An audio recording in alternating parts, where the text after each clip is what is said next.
আসসালামু আলাইকুম ওয়া রাহমাতুল্লাহি ওয়া বারাকাতুহু। নাহমাদুহু ওয়া নুসাল্লিমু আম্মা বাদ। ফাউযু বিল্লাহি মিনাশ শাইতানির রাজিম। বিসমিল্লাহির রহমানির রহিম। আসুন আমরা কুরবানি মাসালা সম্পর্কে একটু জেনে নিই। কুরবানি কি এবং আমরা কেন করব? কুরবানি হচ্ছে নির্দিষ্ট সময়ে জিলহজ মাসের 10 তারিখ, 11 তারিখ, 12 তারিখ নির্দিষ্ট সময়ে নির্দিষ্ট পশু জবাই করার নাম হচ্ছে কুরবানি। এবং আমরা এই কুরবানটা কেন করব এবং কুরবান আমরা কেন করি? কোরআন হাদিসের আলোকে 5টা কারণ এসেছে।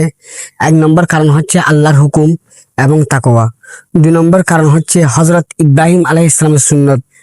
3 নম্বর কারণ হচ্ছে আল্লাহর নিয়ামতের শুকর। 4 নম্বর কারণ হচ্ছে গরিব মিসকিনদের হক আদায় ও সামাজিক বন্ধন। 5 নম্বর কারণ হচ্ছে গুনাহের কাফফারা ও আল্লাহর নৈকট্য লাভ। এবং সাহাবীরা জিজ্ঞাসা করলেন, ইয়া রাসূলুল্লাহ, এই কুরবানিটা কি এবং কুরবানটা আমরা কি জন্য করব?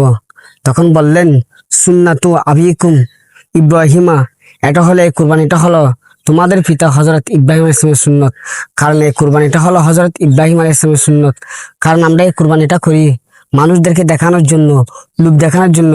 কিন্তু আল্লাহ বলে, তোমাদের গোশত আমি চাই না, তোমাদের রক্ত আমি চাই না, শুধু তোমাদের অন্তরে তাকওয়াটা আমরা চাই। কারণ যে ব্যক্তি জিলহজ মাসের 10 তারিখ, 11 তারিখ, 12 তারিখ মানে যাদের উপর কুরবানি,